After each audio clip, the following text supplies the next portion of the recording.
Hello, my name is Doug and I'll be taking you through this Nutrition Maker training tutorial.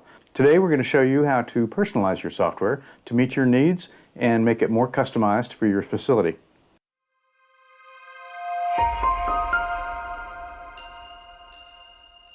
If you are just checking out our software and you're not a current customer, remember we do have a free 2-week trial. There's a link down below as well as a coupon to give you 10% off if you should decide to sign up.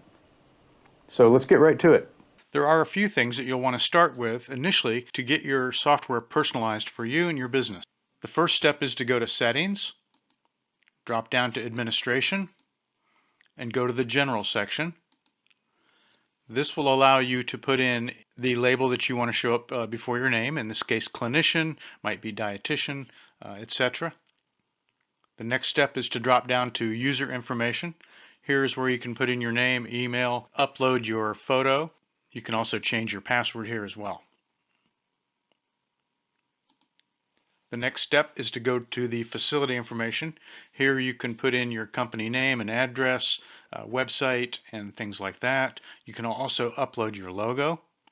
To upload your logo, you'll simply click on the Upload Logo button, choose a file.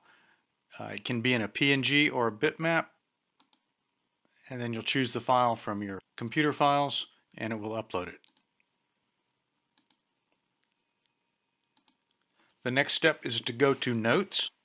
These are statements that will accompany the email or texts that your patients or clients receive. And this happens when you first set them up as a client, as well as when you issue any nutritional information like meal plans or questionnaires, or if you assign any tests like weigh-in tests, etc. The next step is to go to the client experience. This is where you can choose a color palette that will match or complement your logo color. As you can see, we do offer a variety of color palettes. If there is a color scheme that is not here that you prefer to have to match your logo, contact us and we'll be happy to upload a new color palette pattern. After you've done that, you can drop down to appointment types. The software does come with some preset appointments. You may opt to edit or create different appointment types based on your needs. Go to Hours. And here you can put in the hours that your business is open. For instance, currently we have Monday, Tuesday, Wednesday, Thursday, Friday from 9 to 5. If you want to add work hours, say that we're open 10 to 3 on Saturdays. You can save that, and now you'll have additional work hours. Thanks for watching. If you've gotten value out of this, we certainly would appreciate a thumbs up. And if you want to be kept in the loop for future tutorials, be sure to press the subscribe button. Thanks a lot, and we'll see you next time.